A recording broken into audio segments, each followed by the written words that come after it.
우리 인사합니다. 할렐루야 샬롬 하고 인사합니다. 할렐루야 샬롬 샬롬 샬롬 샬롬 샬롬 샬롬. 하나님 사랑합니다. 여러분 주 안에서 사랑합니다. 창세기 2장 에덴 동산에서 본 하나님의 그 사람을 사랑하시는 사랑의 마음 돕는 배필을 주셨죠. 우리 전체 내용 25절까지인데 이제는 살펴보도록 합니다. 1장, 2장은 1장의 창조 사역에 대한 보충, 설명, 그리고 3장에 대한 서론적 내용이다 이렇게 볼 수가 있습니다. 2장에서는 인간 역사의 시작 1장보다 훨씬 세밀하게 예시되고 있다는 거죠. 엿새 동안 천지 만물을 창조하시고 제7일에 안식하신 하나님은 인간에게 안식을 주시고 에덴 동산을 만들어 그곳에서 인간이 행복하게 살 수 있도록 환경을 허락하셨습니다. 하나님의 안식에 대해서 2절에 말씀하죠. 뭐라고 말씀하세요? 하나님이 그가 하시던 일을 일곱째 날에 마치시니 그가 하시던 모든 일을 그치고 일곱째 날에 무엇이다? 안식하시니라. 그죠? 창조의 완성입니다. 그래서 우리는 창세기 1장을 통해서 하나님께서 천지 만물을 하나님이 창조 원리에 따라서 며칠 동안 6일 동안 단계적으로 조성하심을 우리 1장에서 쭉 살펴봤죠. 그중 앞에 3일은 각각 우주의 근본 틀, 생명체의 생활 배경이 되는 기초 조성을 하고 뒤에 3일은 우주 만물을 배치하고 생명체 전체를 창조하셨습니다. 그러니까 처음에 있을 수 있는 여러 가지 공간들 틀을 만드시고 나머지 3일은 생명체들을 만드시고 그것들을 각각 배치했다. 뭐 풀과 심에 있는 채소와 이런 것들도 4일째부터 만드시고 인간도 6일째 되는 날 만드셨죠. 이렇듯 하나님은 6일 동안 천지와 만물을 원래 의도하신 대로 창조하시고 완성하십니다. 창조의 완성이 돼서 창세기 2장 2, 3절에 하나님이 그가 하시던 일을 일곱째 날에 마치시니 그가 하시던 모든 일을 그치고 일곱째 날에 안식하시니라. 우리가 2절 읽은 것처럼 3절에는 하나님 그 일곱째 날을 복되게 하사 거룩하게 하셨으니 이는 하나님 그 창조하시며 만드시던 모든 일을 마치시고 그날에 안식하셨습니다.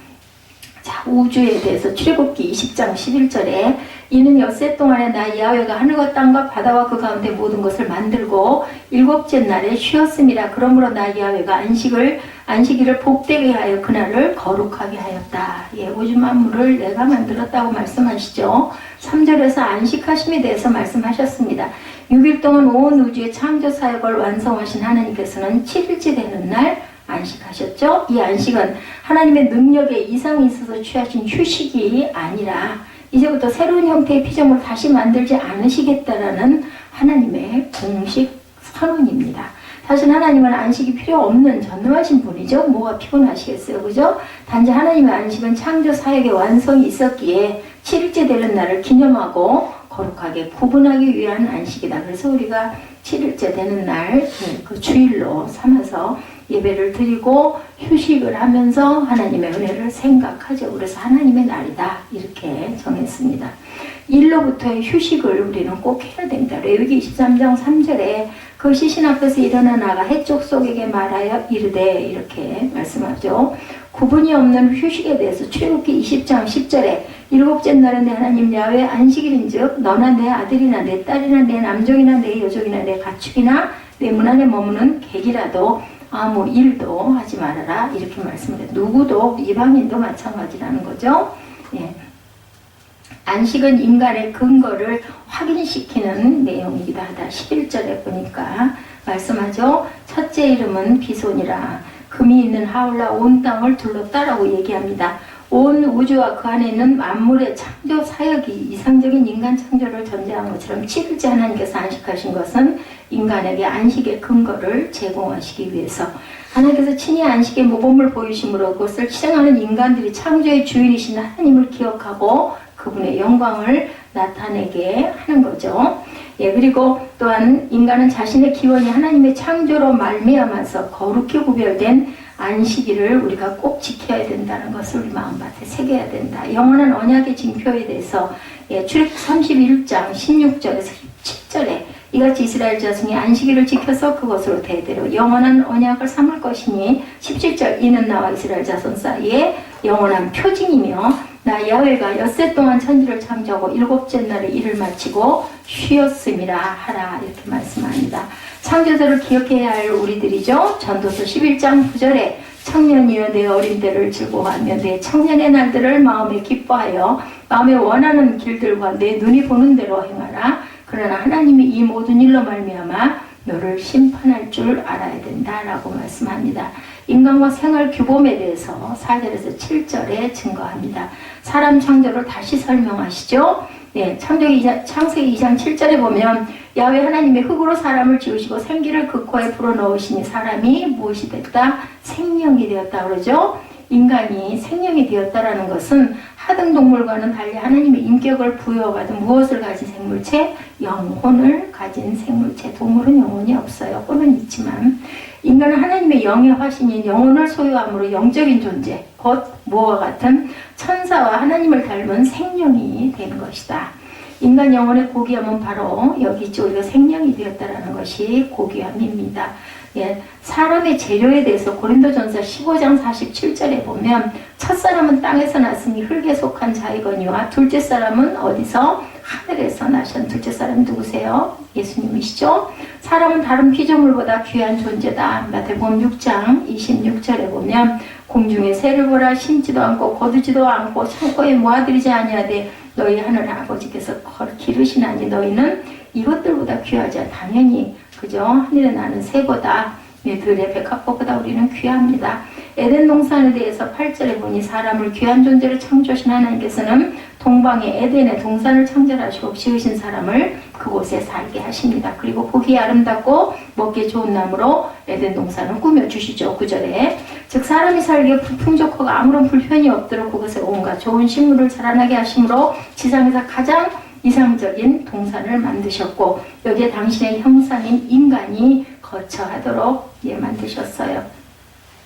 내강의 발원지로서 수원이 풍부한 곳이다. 그것은 이렇게 말씀하죠. 에덴이라는 곳은 창세기 2장 오늘 본문 10절에 보니 강이 에덴에서 흘러나와 동산을 적시고 거기서부터 갈라져 무엇이 되었다? 네 근원이 네 개의 근원이 되었다. 노 땅의 서편에 대해서 창세기 4장 16절에 보면 가인이 야훼 앞을 떠나 에덴 동쪽 노 땅에 거주하더니 그런데 거기서 뭐해서 유리했어요. 그죠? 거기서 헤매고 온전케 지내지를 못했습니다. 선악과의 금령에 대해서 동방의 에덴의 가장 이상적인 동산을 창조하신 하나님께서는 인간을 그곳에 살도록 하시고 인간에게 동산 안에 모든 과실은 임으로 먹되 못은 선악을 알게 하는 나무의 실과는 먹지 말아라. 16, 7절에 증거합니다. 만일 아담이 그 실과를 먹으면 뭐가 된다? 정녕 네가 죽으리라. 그것은 육신이 죽는 것이 아니라 하나님과의 관계가 단절되는 것, 영이 죽는 거죠. 이 말은 선악과 그 자체가 사람을 죽게 만드는 독이 있다는 뜻이 아니고 하나님의 명령의 준엄함을 강조합니다. 이는 피조물과 조물주 또는 하나님과 인간 사이 최초 행위 계약이기도 하다. 첫 번째 계약인데 이걸 그만 깨뜨려버리죠. 영생하는 나무에 대해서 창세기 3장 22절에 야훼 하나님이 이르시되 보라 이 사람이 선악을 아는 일에 우리 중 하나같이 되었으니 그가 그의 손을 들어 생명나무 열매도 따먹고 영생할까 하노라 하니라. 이렇게 말씀합니다. 하나님이 금지하신 나무에 대해서 창세기 2장 17절에 선악을 알게 하는 나무 열매는 먹지 말라. 내가 먹는 날에는 반드시 죽으리라 하시니라. 가정에 대한 부분이 18절에 등장을 하죠. 인간의 독처. 하나님은 어느 면으로 보나 부족함이 없었는데 아담을 위해 된 동산을 지어두셨고 그 안에 보기에도 아름답고 먹기에도 좋은 실과들을 두시고 그것을 먹고 살도록 하십니다. 온갖 종류의 육축 짐승들이 아담의 친구가 되죠. 그러나 모든 짐승들은 짝이 있어요. 그리고 동료가 있었는데 만물의 영장 인간은 혼자였습니다. 그 아담에게는 짝도 없고 비슷한 같은 동료의 친구도 없어요. 하나밖에 만들지 않았기 때문에 그래서 짝을 이루어 번성하는 피조물들에 대해서 창세기 1장 20절에 하나님이 이르시되 동물들은 생물을 번성하게 하라. 땅에 하늘에 궁창에 새가 나르라 하시고 이것들 또 만드실 때도 하나씩은 짓질 않으셨죠. 그 성도와 독초에 대해서 고린도전서 7장 8, 5절에 보면 내가 결혼하지 아니한 자들과 과부들에게 이르노니 나와 같이 그냥 지내는 것이 좋으니라. 독처 혼자 사는 것도 좋다. 9절에 만일 절제할 수 없거든 결혼하라. 정욕이 불가짓하는 것보다 결혼하는 것이 나으니라. 죄를 짓지 않을 거라는 거죠. 무슨 죄? 간음죄. 독신이 필요한 경우도 있습니다. 마태복음 19장 10절에서 12절에 보면 제자들이 이르되 만일 사람이 아내에게 같이 할진대 장가들지 않는 것이 좋겠나이다. 예수께서 이르시되 사람마다 이 말을 받지 못하고 오직 타고난 자라야 할지니라. 예, 12절에 마태복음 19장 12절입니다. 어머니의 태로부터 된 고자도 있고 사람이 만든 고자도 있고 천국을 위하여 스스로 된 고자도 있도다. 이 말을 받을 만한 자는 받을지어다. 우리나라 옛날 궁중에서는 그렇게 만들었죠. 일부러. 무섭더라고요. 무슨 드라마인가 보니까는 정말 그냥 그걸 생으로 잘라내는 그런 부분들이 나오더라고요. 여자를 만드시는 부분이 20절에서 22절에 사람이 독수하는 모습을 보신 하나님께서는 아담을 깊이 잠들게 하시고, 여기서 아담의 잠은 자연적인 수면이 아니라 피곤해서 오는 잠이 아니죠. 하나님께서 아담의 배필을 만드시기 위해서 초자연적인 잠, 그러니까 깊이 잠들어서 아프지 않도록, 지금으로 보면 뭐 같아요? 마취죠. 하나님은 깊이 잠든 아담의 갈빗대 하나를 취하여 그것으로 여자를 만드시죠. 남자와 여자로 창세기 5장 1, 2절에 보면 이것은 아담의 계로를 적은 책이니라. 하나님이 사람을 창조하실 때 하나님의 모양대로 지으시되 남자와 여자를 창조하셨고 그들이 창조되던 날에 하나님이 그들에게 복을 주시고 그들의 이름을 사람이라 일컬었다. 이 사람의 뜻도 있습니다. 남자를 돕는 자가 되라고 그러죠. 18절에, 오늘 보면 18절에 야훼 하나님이 이르시되 사람이 혼자 사는 것이 좋지 아니하니 내가 그를 위하여 무엇을 돕는 배필을 지으니라. 돕는 배필은 아내가 남편에게, 남편이 아내에게 서로가 돕는 배필이 되어야 온전합니다.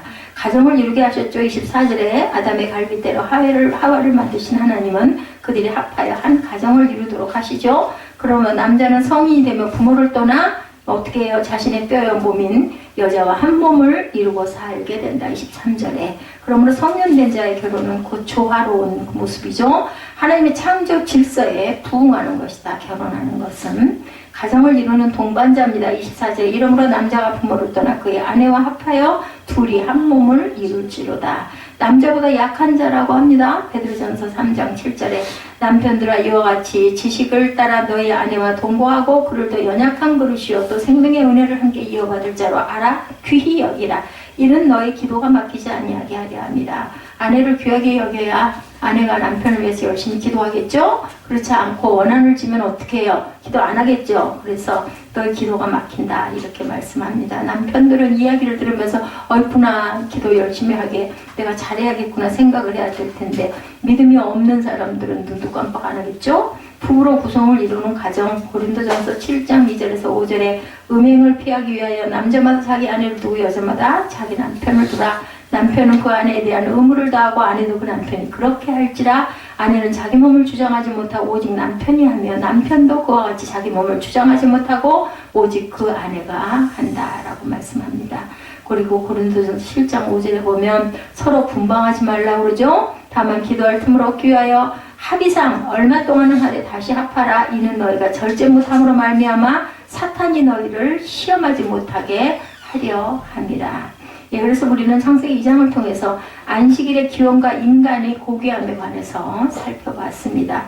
최초의 결혼제도와 가정을 세우신 하나님의 신성한 뜻을 2장에서 밝히고 있죠. 그리고 인간을 지극히 사랑하신 하나님의 모습 또한 봅니다.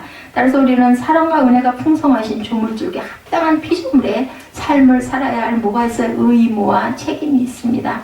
창세기는 성경 중에 제일 앞에 있는 책이죠. 누구나 다 압니다. 예, 그럼 성경을 모르는 사람도 성경의 시작이 창세기고 맨 앞에 시작이 창세기라는 거는 압니다. 천지 만물의 시작이고 인류의 시작이고 가정의 시작이고 생산의 시작이고 아이를 낳는 부분의 시작이죠. 시험이 또 들기도 시작하는 그것이 창세기에서 천지 만물의 시작입니다.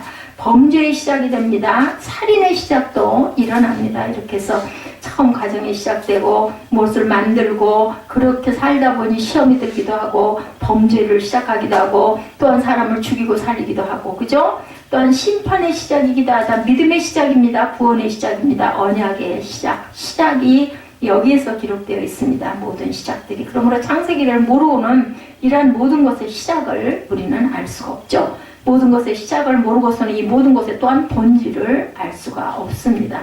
창세기를 모르면 참다운 세계관, 인생관, 가정관, 또한 시험에 대하여, 죄악에 대하여, 구원에 대하여, 하나님의 언약에 대하여도 알 수가 없습니다. 그래서 창세기는 굉장히 중요합니다. 창세기에서 하나님께서 이것저것 창조하신 사건이 나오죠. 그런데 중요한 것은 무엇을 만들었다고 하여 만든 것이 중요한 것이 아니고 이것저것 만드신 창조주 하나님이 얼마나 위대하시고 능력이 크시고 사랑이 많으신가를 우리가 깨달아 알아야 되겠다. 하나님께서 천지를 창조하신 것은 인간에 대한 무엇 때문이다? 사랑 때문이죠. 하늘의 별, 뭉게구름, 무지개 꽃, 벌과 나비, 오곡백과 다 우리를 위해서 지으신 겁니다. 예, 감사하죠. 근데 그것으로 부족하셔서 첫사람 아담과 하와에게 또한 사람을 만들어서 동산, 아름다운 동산을 주셨어요. 하나님 지으신 그 모든 것을 보시니 보시기에 심히 좋았더라. 창세기 1장 31절에 이렇게 고백되어 있죠. 하나님께서 지으신 모든 것이 보시기에 심히 좋았지만 예, 신랑 신부를 위해서 신방을 꾸미듯이 아담과 하와를 위해 더 좋은 곳으로 에덴 동산을 또한 꾸며 주셨는데 그리고 보기에도 아름답고 먹기에도 좋은 나무도 나게 하셨는데 그것을 인간을 즐겁게 하는 것, 인간에게 필요한 모든 것이 갖춰져 있어요. 그것을 몽땅 하나님께서 인간에게 주셨습니다. 태초에 하나님이 천지를 창조하셨다. 이렇게 시작이 되죠. 창세기 1장에 하나님이 첫째 날 뭐를 창조하셨어요? 빛을 창조하시고 하나님은 둘째 날 하늘을 창조하셨고 셋째 날 땅과 바다를 창조하셨습니다. 인간이 거쳐야 할 이런 모든 자리를 다 까는 거예요. 빛과 하늘과 땅과 바다 이것이 우리들에게 어떤 메시지를 보여줄까요? 하나님이 궁창을 하늘이라고 칭하셨다. 8절에 보면 이렇게 나오죠. 물로 가득 찬 지구를 위에 있는 물과 아래에 있는 물로 나누어서 중간에 하늘을 두십니다. 창세기 1장에 보면. 그래서 하늘 위에는 많은 물이 있어요. 하늘 위에. 하늘의 물은 하나님의 은혜를 의미합니다. 예, 물로 가득 찬 지구를 위에 있는 물과 아래 물로 나누는데 그 물은 하나님의 은혜를 상징합니다. 비가 내려야 모든 사람들과 식물과 또 모든 짐승이 그것을 먹고 자라고 살 수가 있죠. 하늘의 물은 하나님의 보호를 또한 의미합니다. 뭐를 의미해요? 은혜와 보호입니다. 물은 아이도 엄마의 자궁 위에서 무엇으로? 양수로 가득 차서 보호를 받죠. 그리고 그것을 통해서 우리가 양분을 먹을 수 있는 그러한 자리를 하나님께서 아름답게 만들어 주셨습니다. 그래서 하늘의 물은 인간을 보호하는 온실이기도 하다. 노아 홍수 때 하늘의 창들이 열렸다고 했는데 그 창을 닫고 계신 분이 바로 하나님이십니다. 만약 하늘 위에는 물층이 터지면 지구촌의 제2의 노아의 홍수가 일어날 것입니다. 예, 또 하늘의 물은 심판의 수단을 의미합니다. 물로 심판하시죠. 물로 쓸어버리죠. 예, 노아 홍수가 바로 그것입니다. 그리고 후회하셨죠. 다시는 물로 너희를 멸하지 않겠다고 말씀하셨습니다. 예, 그래서 바다를 9절에 10절에 보면은 바다에 대한 의미가 나타나는데 시편 104편 9절에 주께서 물의 경계를 정하여 넘치지 못하게 하시며 다시 돌아와 땅을 덮지 못하게 하셨나이다. 장엄한 바다를 다스리는 주님의 능력을 찬양합니다. 이렇게 시편에서 고백합니다. 시편 104편 10절에는 그 이후에 말씀이 쭉 이어져 나오죠. 그리고 땅에 대한 것이 11, 12절에 그 땅에 먼저 풀과 씨 맺는 채소와 그 열매 맺는 나무를 그 종류대로 만드셨습니다. 창세기 1장의 사건들이죠. 근데 놀라운 것을 태양이 있기 전에 식물을 만드셨다라는 겁니다. 사람들은 태양이 있어야 식물이 자라고 태양이 있어야 낮이 있고 모든 것을 태양 중심으로 생각을 하는데 성경은 모든 것이 하나님 중심이에요. 그래서 태양이 없어도 하나님은 얼마든지 식물을 살릴 수도 있고 태양이 없어도 하나님은 얼마든지 하나님의 영광의 밝은 빛을 드러낼 수가 있죠. 왜냐하면 하나님 자체가 태양이시기 때문에 모든 것의 중심은 태양이 아니라 모든 것의 중심은 하나님이라는 것을 우리가 알아야 됩니다. 에덴 동산을 인간에게 주신 하나님이죠. 창세기 2장으로 돌아왔습니다. 2장은 아담이 살아갈 에덴 동산을 창설하신 내용으로 먼저 하나님의 형상으로 누구를? 인간을 지으시고 그 에덴 동산 중앙에 강이 발원하여 한 줄기로 흐르다가 네 개로 나뉘어서 흐르게 합니다. 각각 강의 근원이 되게 하죠. 네 가닥으로 나르죠. 에덴의 뜻은 여러분 잘 아시죠? 에덴 큰 즐거움입니다. 에덴 동산은 즐거움이 있는 삶의 터전, 동산까지 합해서 에덴 동산은 즐거움이 있는 삶의 터전. 사람이 살아갈 때 물이 없으면 죽죠. 물은 생명입니다. 그 생명수 강이 하나만 흘러도 좋은데 네 개나 동서남북으로 흐르죠. 그 네 강의 이름이 나옵니다. 기손, 기원, 히데겔, 유브라데 이렇게 네 강의 이름이 나오죠. 네 강이 주는 교훈은 아주 다양합니다. 첫 번째 기손은 축복이 흐른다는 뜻을 갖고 있습니다. 기손강은 풍성한 축복이 흐르고 그 바닥에는 금, 진주, 보석이 깔려있다 이렇게 말씀하죠. 2절에 기호는 은혜가 가득 차게 흐른다는 뜻이고 히데겔은 화살처럼 시원하게 빠르게 흐른다는 뜻을 갖고 있고 유브라데는 달콤하고 시원하다는 뜻을 갖고 있습니다. 그러니까 이 강의 이름들이 다 그 의미가 있어요. 그죠? 예, 그래서 아담과 하와가 그 유브라데 강에서 식수를 길어다 먹었을 것이다 라고 얘기하면 달콤하고 시원한 물을 길어다 먹었겠죠. 예, 생각만 해도 얼마나 물이 맛있었을까요? 공이 하나도 없는 물이죠. 물만 먹어도 살 것 같아요. 에덴 동산 한마디로 아름답고 즐겁고 모든 것이 갖추어진 지상 최고의 삶의 터전 뭐라고 파라다이스 낙원이다 이렇게 얘기하죠. 성경 70인역에 보면 낙원이라고 되어 있습니다. 파라다이스라고. 그런 아름다운 땅을 아담에게 주셨어요. 얼마나 아름답고 좋은, 얼마나 기가 막힌 보석을 주셨는데 인간은 진화된 것이 아니다. 이것을 우리는 여기서 알아야 되겠다. 인간의 기원을 이렇게 보죠. 생기를 그 코에 불어넣으시니 사람이 7절에 보니 생명이 되니라. 야훼 하나님의 흙으로 사람을 지으시고 생기를 그 코에 불어넣으시니 사람이 생명이 되니라. 우리는 여기서 흙으로 사람을 지으셨다고 하니까 하나님께서 진흙을 이어서 어린아이 공작한 것처럼 만드셨구나. 뭐 우리 그 유년부 때 보면 이렇게 막 설명해요. 흙으로 이렇게 만드시고 후 불어가지고 숨을 쉬게 했다 이런 얘기를 많이 하는데 그런 진흙이 아니고 원어의 흙은 티끌 먼지라는 뜻을 갖고 있습니다. 그래서 뭐라 그래요? 먼지로 돌아간다 라고 얘기하죠.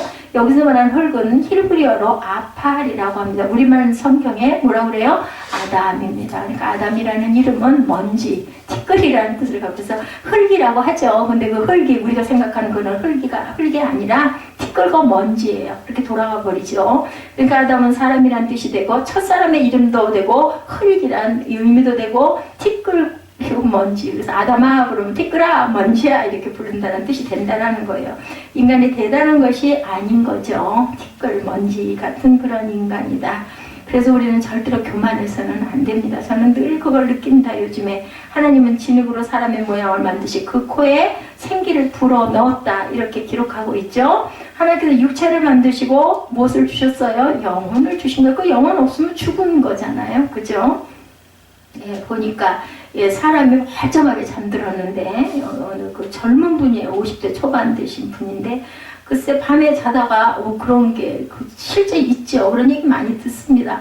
혹 하고 자기가 보이는 거예요. 자기는 여기 침대에 누워있는데 자기가 혹 해가지고 저리 가가지고 이 여자가 막 깜짝 놀라가지고 따라 나가고 그렇게 했던 장면이 나고 다시 침대에서 누워서 다 잠을 잔다고 잤는데 전날 아침에 어떻게 됐어요? 그 여인은 생명이 없어졌어요. 하나님 데려가시죠. 그래가지고 막 벼랑간에 엄마가 돌아가니까 막 그 딸이 우는 부분을 보면서 참 사람 저렇게 아름답고 예쁜 여인이 뒷날 자기 그 애인하고 여행 가기로 일찍 그 상책을 해서 남편이 안 계셨거든요. 그래서 이젠 좀 나도 좀 이제 좀 자식도 다리를 놓고 했으니까 마음에 드는 사람이 생겼으니 이제 나도 좀 한번 사랑도 해보고 아름답게 조금이라도 살다 죽어야지 했는데 그만 영혼을 걷어가 버리신 거예요. 그러니 그 뒷날 그 남자는 모르고 역에 나가가지고 열심히 기다려요. 올 리가 없죠. 괘씸해가지고 씩씩거리면서 내가 발맞았다 그러고 했는데 나중에 소식을 들어보니까 돌아가서 어디 병원 영안실이다 소리를 듣고 너무너무 어이가 없어 기가 막히게 하는 걸 보면서 우리는 정말 티끌이고 먼지고 한순간 뒤를 알 수가 없구나라는 생각이 들더라고요. 그래서 그것이 바로 티끌과 흙으로 먼지로 끝나버리고 마는 것이 우리 육체다. 뭐가 있기 때문에 살아요? 영혼이 있기 때문에 살아요. 그 영혼 때문에 우리가 생각도 하고 삽니다. 아무리 예쁜 미인이라도 영혼이 떠나가 버리면 아무 소용이 없죠. 그러므로 사람이 육체만으로는 절대로 존귀한 존재가 될 수 없다. 영혼이 귀한 겁니다. 그래서 뭐라 그래요? 한 영혼이 천하보다 귀하다. 저는 이 말이 참 마음에 와서 닿습니다. 그래서 육체는 영혼의 집이에요. 물론 육체도 잘 관리해. 집도 우리가 담도 튼튼하게 해야 되고 물 새면 그 다 보수해야 되잖아요. 집도 중요합니다.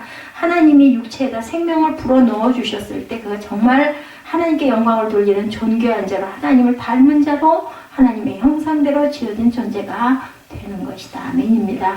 예, 그래서 칼뱅주의자들은 오늘 본문을 토대로 창세기 2장을 토대로 인간을 이분설로 영과 육으로 나누죠. 근데 우리 알미니안주의에서는 영혼, 육 이렇게 얘기하죠. 그런 중요한 것은 개구리는 올챙이 시절을 알아야 하듯이 우리는 우리의 본질을 알아야 된다.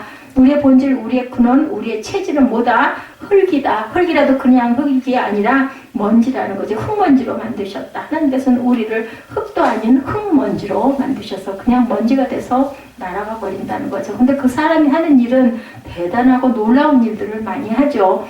자동차를 만들어 타고 비행기를 만들어서 하늘을 날고 빌딩을 짓고 큰 도시를 만들기도 했어요. 그죠?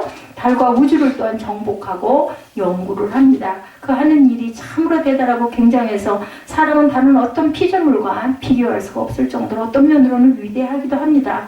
원숭이와 사람, 짐승과 사람의 차이는 견줄 수가 없죠. 진화가 됐다라는 건 말도 안 돼요. 그죠? 원숭이를 100년을 1000년을 놔둬도 원숭이는 결국은 원숭이로 늙어서 죽고 만다라는 것을 우리가 압니다.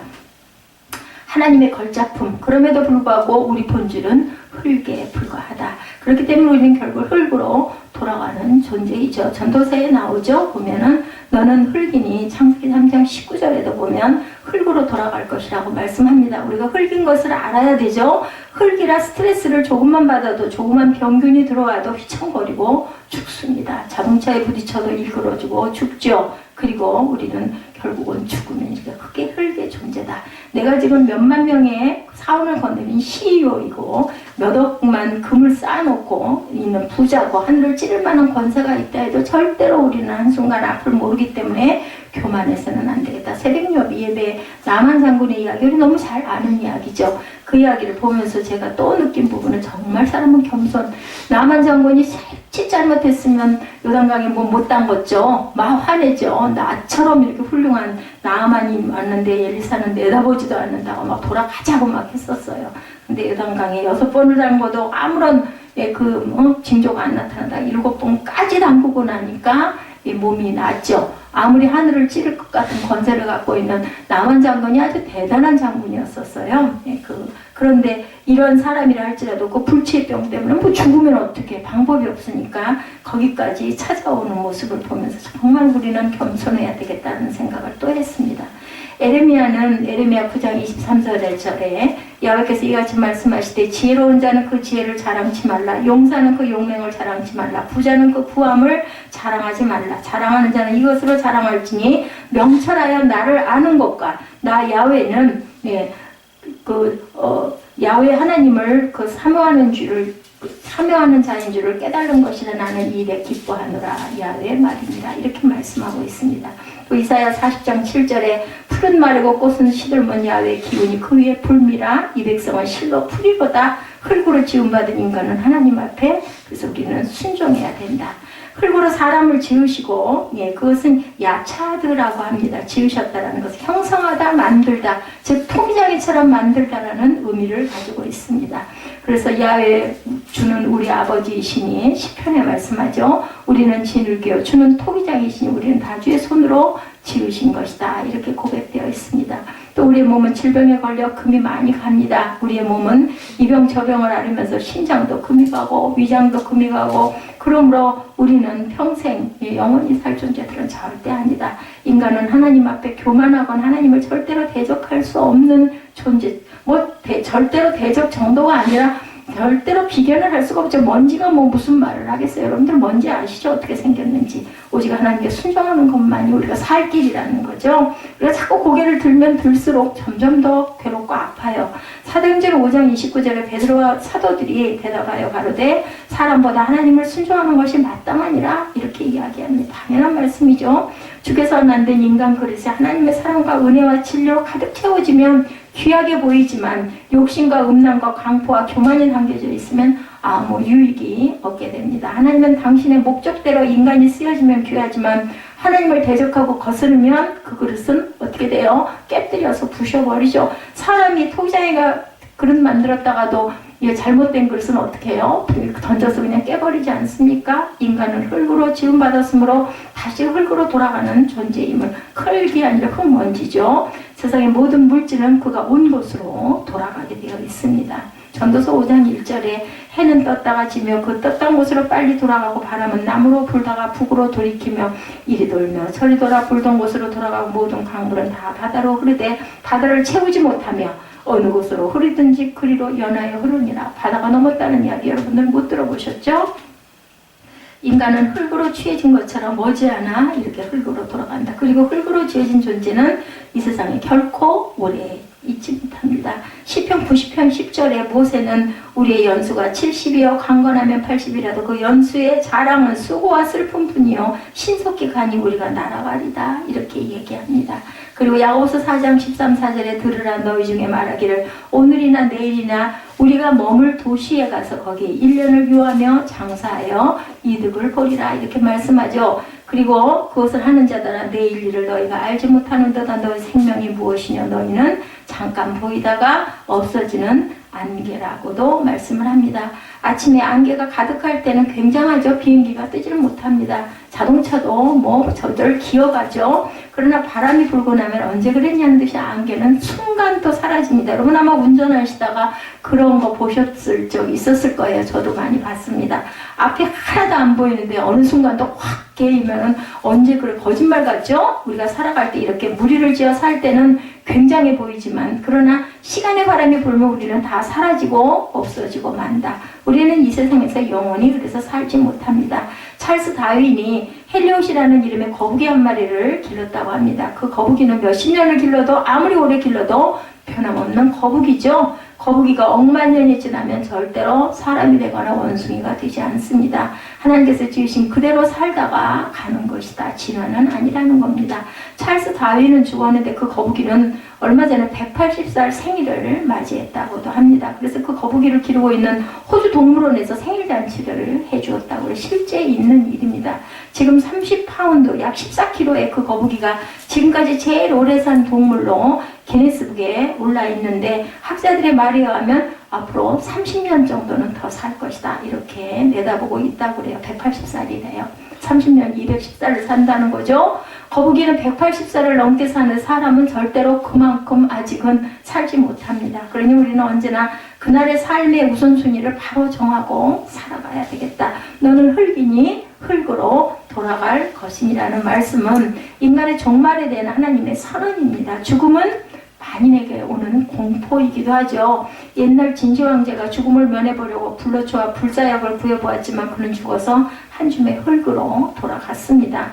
영웅, 호벌, 열사, 미인 그 누구도 죽음의 길을 면하는 사람은 아무도 없죠. 모세가 기도합니다. 시편 90편 3, 4절에 보면 주께서 사람을 티끌로 돌아가게 하시고 말씀하시기를 너희 인생들은 돌아가라 하셨사오니 주의 목전에서 천년이 지나간 어제 같으며 밤의 한 경전 같은 끊임이니이다. 이런 인간들이 하나님께 잘났다고 교만할 수가 없죠. 하나님은 천년이 눈 깜빡 하루 사이에도 지나간다고 그러죠. 하나님이 인간에게 영혼을 주셨으므로 영생할 수 있는 길이 그런데 보장이 됐어요.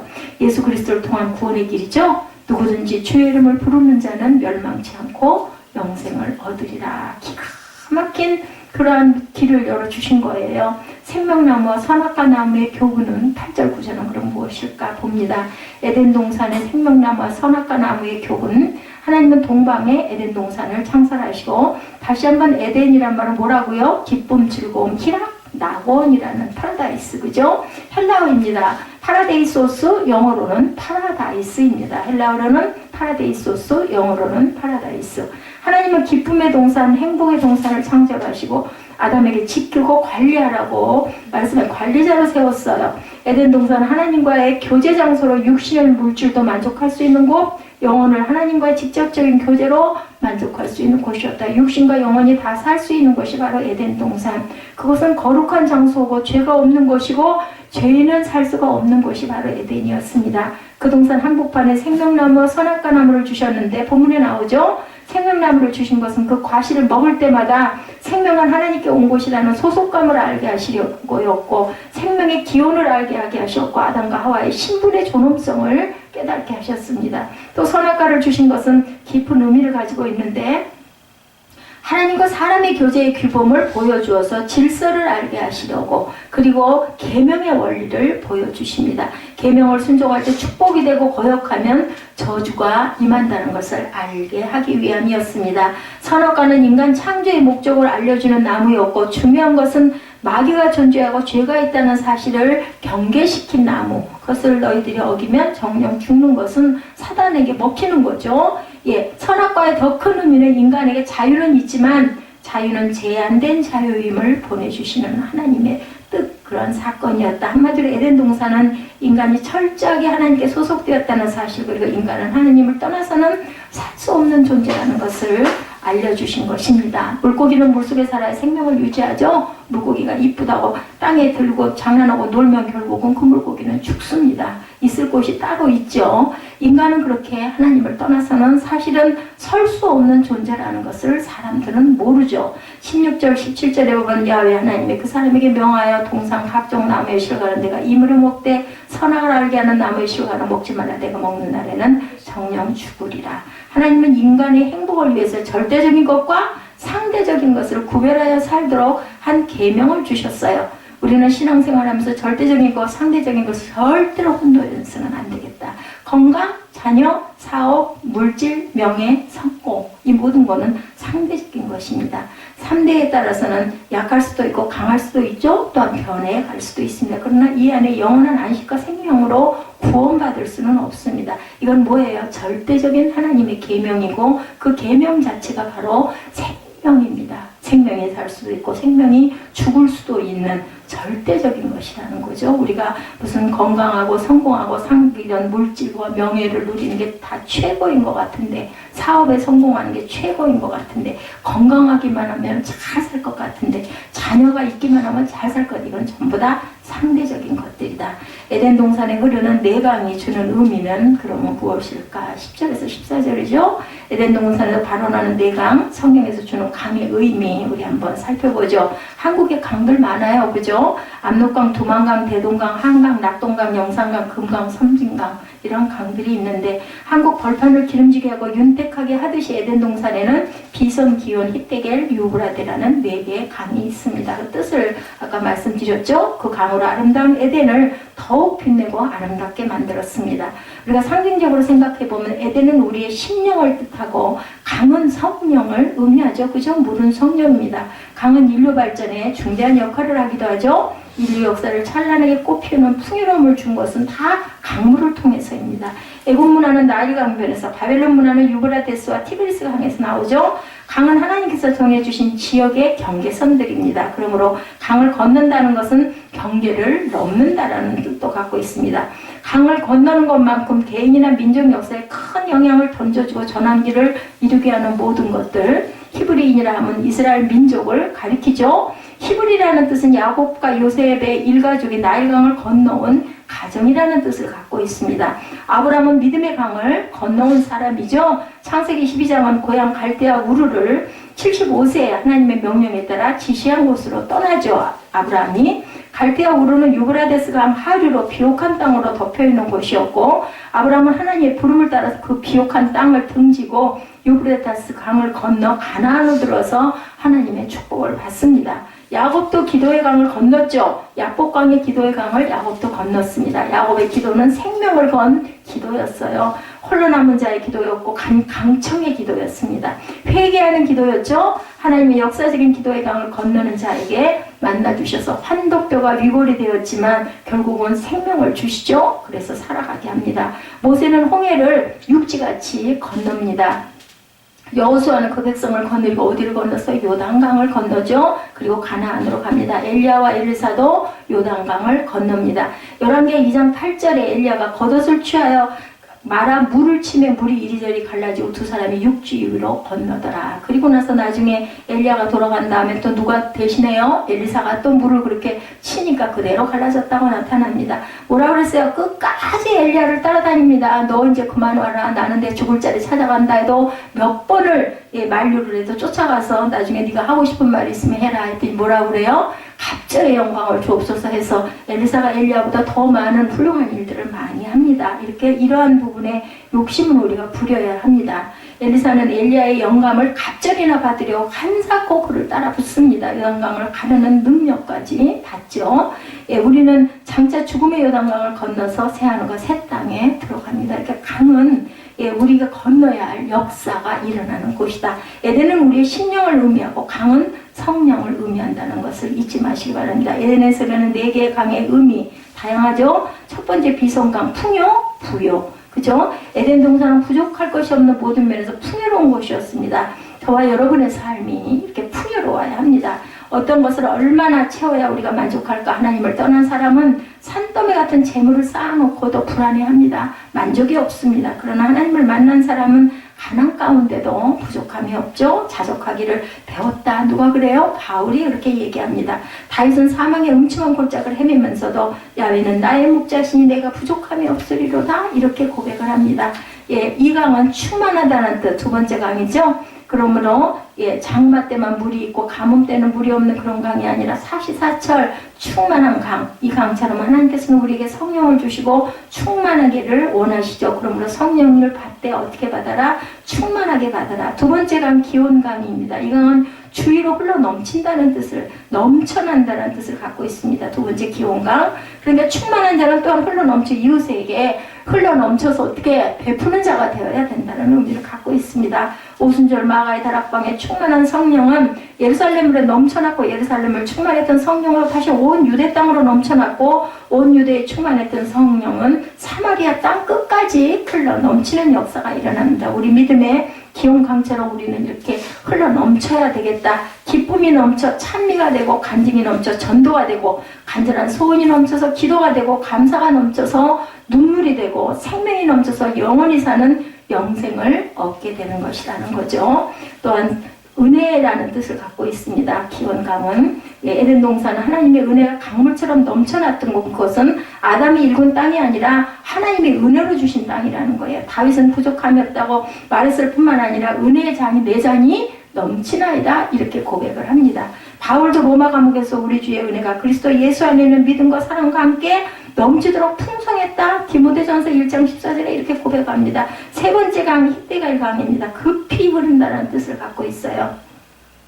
충만하는 넘쳐 흐르는 뿐만 아니라 신속하게 넘쳐 흐른다. 지체하지 않고 하나님의 사랑을 전하고 신속하게 주의 복음을 우리가 전해야 한다. 결실의 의미도 있습니다. 에덴 동산에는 보기 아름답고 먹기 좋은 열매가 언제나 풍성했다고 그러죠. 9절에 저와 여러분의 삶에 얼마나 많은 열매가 맺히고 있습니까? 싹이 나고 잎이 자라고 열매가 열릴 수는 있지만 결실하지 못한다면 아무런 의미가 없겠죠. 예수 안에 풍성한 열매를 우리가 받아 먹도록 주 앞에 나와야 되겠죠. 요한복음 15장 5절에 나는 포도나무에 너는 가지니 저가 내 안에 내가 저 안에 있으면 이 사람은 과실을 많이 맺나니 나를 떠나서는 너희가 아무것도 할 수 없다. 주님에 붙어 있어야, 가지가 나무에 붙어 있어야 과실을 많이 맺는다고 말씀하죠. 네 번째 강 유브라테스 강이죠. 우리 잘 아는, 우리 역사에서 배웠죠. 세계사에서 유브라테스 강, 티그리스 강도 지금도 기억이 납니다. 달다는 의미를 갖고 있습니다. 유브라테스 강은 유브라테스 강이 흐르는 곳에는 사막이 변하여 옥토가 됩니다. 한마디로 유브라테스 강은 성령이 지나가면 우리 메마른 쓴가슴에 옥토가 되어서 변한다라는 뜻을 갖고 있고, 사막의 옥토로 변하듯 쓸모없는 자는 쓸모있는 자로, 저주받은 자는 축복의 자로, 절망과 좌절이 소망으로, 죽음은 생명으로, 실패는 성공으로, 하나님은 에덴을 지으시고 4개의 강을 흐르게 하신 것은 하나님의 백성들이 이 모든 축복을 다 받고 잘 살게 하기 위해서 만드셨다라는 거죠. 또한 능력이라는 의미도 유브라테스 강에는 지니고 있습니다. 에덴 동산은 하나님의 능력이 충만했던 곳이기도 합니다. 하나님은 이렇게 인간을 축복하셨습니다. 그런데 반대로 이 모든 것을 쓸어버릴 능력도 당연히 하나님께 있겠죠. 만든 사람이 뭐 해집는 거, 동산 만들었다가 허무는 거 당연하잖아요. 수족관 예쁘게 만들었다가 그냥 싫으면 그냥 뭐 다 그냥 빼버리고 물 쏟아버리고 하면 아무런 흔적도 없습니다. 창세기 13장 10절에 이에 롯이 눈을 들어 요단들을 바라본 즉 소알까지 온 땅에 물이 넉넉하니 야훼께서 소돔과 고모라를 멸하시기 전에 전이었는 고로 야훼 동산 같고 애굽 땅과 같았다 이렇게 증거되어 있습니다. 소돔과 고모라는 하나님께서 멸하기까지는 에덴 동산처럼 아름답고 물과 풀이 풍성한 땅이었는데 어떻게 바뀌었어요? 창세기 19장 24절에 야훼께서 하늘과 야훼께 유황과 불을 피같이 소돔 고모라에 내리사 그 성들과 온 들과 성에 있는 모든 백성과 땅에 난 것을 다 엎어 멸하셨더라 이렇게 나타나 있습니다. 야훼 하나님은 소돔과 고모라 땅을 멸하실 때 그 성과 들과 성에 거하는 모든 백성과 땅에 난 것을 뒤집어 엎어서 멸하십니다. 하나님은 온 땅을 뒤집기도 하시고 엎기도 하시고 하시기도 하는 그런 분이라는 것. 노아 홍수 때 기쁨의 샘이 터지고 하늘의 창들이 열렸다고 그러죠. 하나님은 하늘과 땅에도 구멍을 내실 수 있는 분이라는 것. 하나님은 없는 것을 있게 하시고 죽은 자를 살리시는 분이죠. 당연히 사람은 못하지만 하나님은 합니다. 우리가 어떻게 살아야 될까? 주님만 의지하고 살아야 되겠죠? 지금도 우리의 삶의 터전은 우리가 에덴으로 가꿀 수 있는 비결이 있습니다. 에덴이 에덴 될 수 있는 처음 원리는 하나님 안에서였습니다. 하나님을 떠나서는 아무리 보이는 에덴을 꾸며보아도 진정한 에덴은 없는 거죠. 안에 담겨있는 내용이 중요하죠. 아무리 포장이 아무리 아름다워 보여도 내용이 아무것도 없으면 쓸모가 없습니다. 에덴이 에덴 될 수 있는 두 번째 원리 어디서? 가정 안에서. 하나님 안에서 첫째, 두 번째 가정 안에서. 가정은 인간의 삶에 있어 기본 원리입니다. 하나님께서 처음 사람을 만들고 제일 먼저 가정을 선물로 주시죠. 그래서 우리는 가정을 잘 관리해야 합니다. 가정이 무너지면 인간은 행복이 무너집니다. 가정은 하나님이 맺어주신 관계이기도 합니다. 하나님이 가족을 맺어주실 때 일방적이기보다는 필요를 인식하게 하셨습니다. 아담보다 하나님이 아담에게 짝이 있어야 함을 먼저 필요를 인식하셨는데 놀라움이 있었죠. 필요를 인식시키고 가정을 이루게 하신 것. 가족관계를 절대관계라고 그러죠. 다른 관계들은 상대적인 관계입니다. 자신의 그 사정에 따라 만나기도 하고 헤어지기도 하죠. 상대적인 것은. 그러나 가정은 절대적인 관계, 이웃들과는 다릅니다. 가족 문제가 안정되지 않으면 에덴이 될 수가 없다. 에덴이 될 수 있는 세 번째, 성령 안에서. 하나님 안에서, 가정 안에서, 성령 안에서. 창세기 1장 2절에 땅이 혼돈하고 공허함에 흑암이 깊음 위에 있고 하나님의 신은 수면 위에 운행하시니라 이렇게 말씀합니다. 곧 하나님의 성령, 땅이 혼돈하고 공허함에 흑암이 있지만 하나님의 신은 운행하실 창조의 역사가 임했죠. 어디서? 성령 안에서. 하나님의 성령이 강력하게 임할 때 혼돈, 무질서가 질서로 공허, 텅 비어 있음의 충만으로 흑암이 빛으로 변한 것 여러분들 아실 겁니다. 에덴이 에덴 될 수 있는 원리 네 번째는 어디에서? 말씀 안에서. 하나님 안에서, 가정 안에서, 성령 안에서, 말씀 안에서. 아시겠죠? 무슨 말씀인지. 에덴이 에덴 될 수 있는 다섯 번째 원리는 노동 안에서입니다. 조금 이상하죠? 뭔 노동이야, 그지? 편히 쉬었으면 좋겠는데. 근데 일하는 것이 주님이 주신 축복입니다. 건강하지 않으면 일할 수 없죠? 일하기 싫으면 먹지도 말라고 말씀하죠. 눈물로 씨를 뿌리는 자가 기쁨으로 거둔다. 제가 오늘 시편에서 그래서 이 부분을 읽었습니다.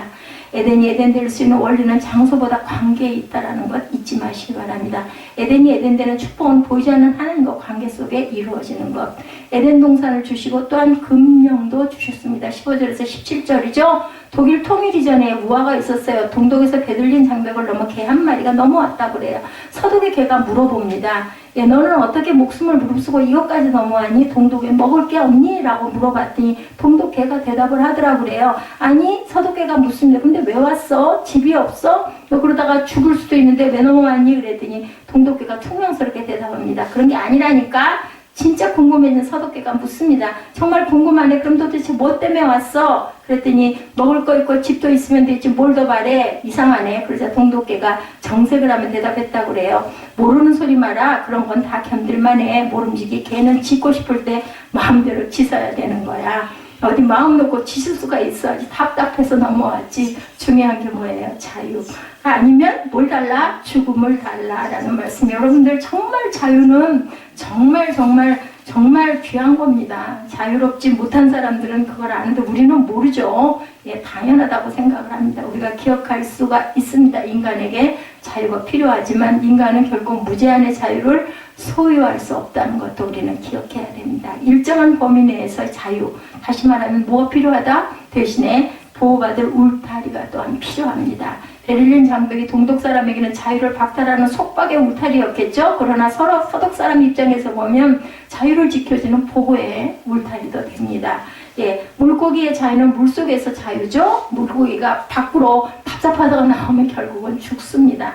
인간의 자유는 울타리 안에서 자유, 울타리를 벗어나면 무제한의 자유가 주어지고 행복할 줄로 생각하지만 100%의 착각이라는 것도 알아야 됩니다. 피조물인 인간은 하나님의 울타리 안에서만 참 자유와 행복을 누릴 수가 있다. 그 울타리를 벗어나는 것은 자유가 아니고 죄와 죽음이라는 것을 알아야 됩니다.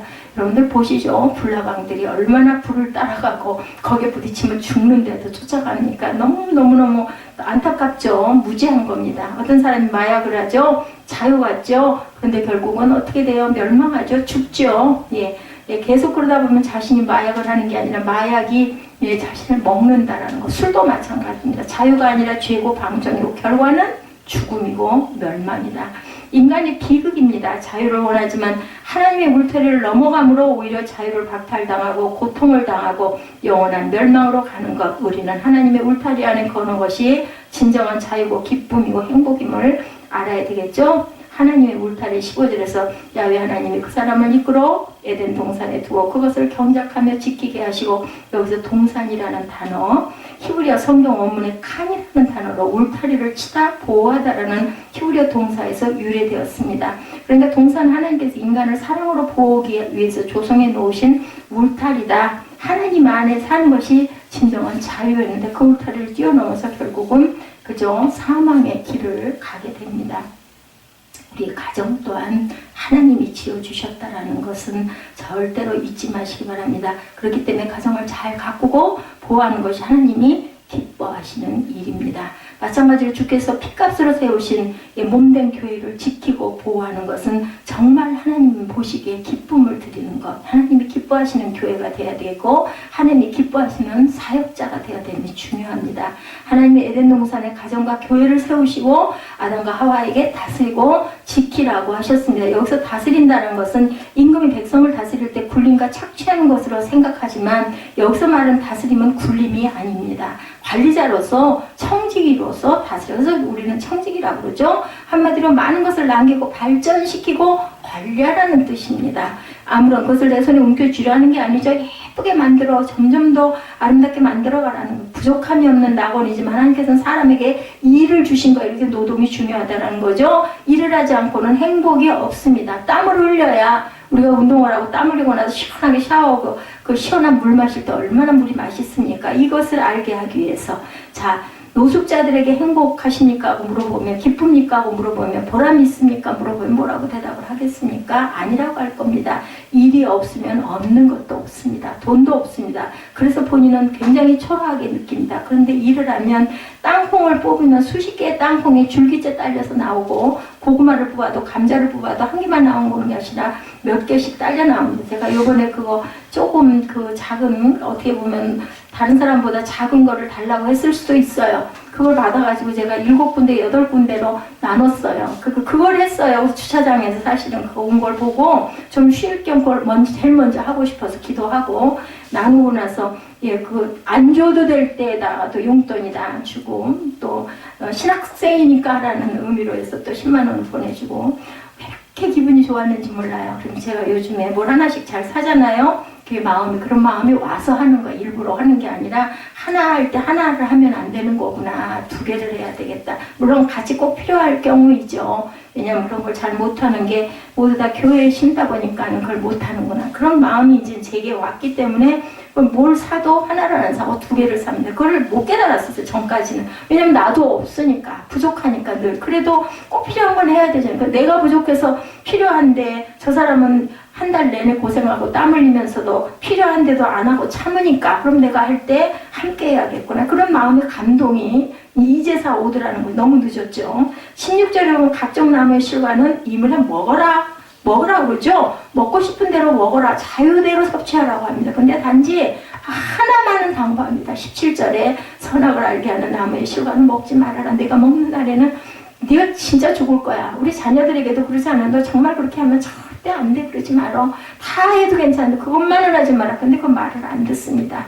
모든 나무는 열매를 마음대로 먹고 인간에게 자유를 주셨다는 건데 그 자유의 한 가지 제한 조건, 동상충 안에 있는 선악과는 먹지 말아라. 먹으면 네가 죽을 거다라는 거죠. 인간을 위해서 그렇게 말씀하신 겁니다. 그 제한 범위가 하나님과의 관계예요. 하나님과 우리와의 관계. 하나님은 창조주시죠. 인간은 피조물입니다. 그러므로 인간은 하나님 말씀에 순종하고 살아가는 게 마땅하고 이것이 생명이고 축복이라는 거. 넘지 말아야 될 건 넘지 말아야 됩니다. 그런데 만약 선악과를 따먹으면 죽는다고 그러죠? 하나님과의 관계가 깨진다고 합니다. 선악과를 왜 만들어 놓으시고 먹지 말라고 해서 사람을 죄짓게 하셨나? 하나님 정말 이해가 안 돼. 이렇게 얘기하죠. 그러나 우리의 작은 머리로 어떻게 하나님을 다 이해하겠습니까? 그저 피조물인 우리 인간은 하나님 말씀대로 그것을 잘 지키고 살 때 축복이 따라오는 거죠. 선악과를 먹고 선악을 안다는 것은 선과 악을 분별한다는 말이 아니고 하나님을 의지하지 않고 내가 판단하고 내가 하나님이 되려고 했다라는 뜻인 거예요.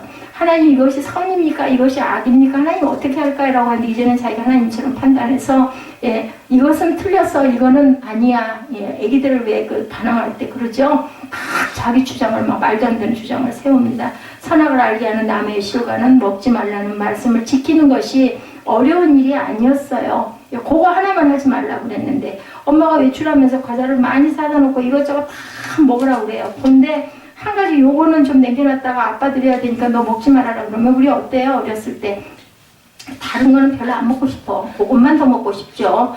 절대로 먹지 말라면 더 먹고 싶습니다. 우리는 하나님께서 인간에게 자유의지를 주심을 시험해 봅니다. 먹고 안 먹고는 인간의 선택에 의지하는. 우리가 매일 선택하죠. 그러나 인간의 의지대로 먹었다가 정령 죽을 것이고 먹지 않겠다라는 것이 살 것이라는 것. 정령 죽으리라. 이것은 하나님과 인간의 최초의 행위 언약이었습니다.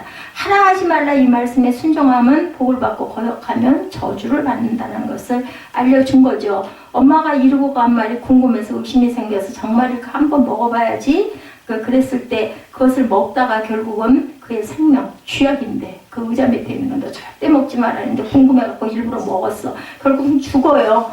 이렇게 인간은 하나님과의 관계가 끊어져 버린 거. 그 애기 굉장히 미련하죠. 어머, 세상에 어리석게. 근데 그게 바로 우리라는 거죠. 사람들은 그 병에 그분의 계명이 무겁다고 다 피하지만 아담에게도 주신 것은 전부이고 그 많은 것은 하나였고 6일은 전부 우리의 날이고 하루 주일은 하나님의 날이고 하나님은 아담에게 전부 주시고 하나만을 먹지 말라고 그러셨습니다. 하나님을 사랑하고 신뢰하는 표로 순종하기를 원했기 때문입니다. 여러분, 신앙은 순종입니다.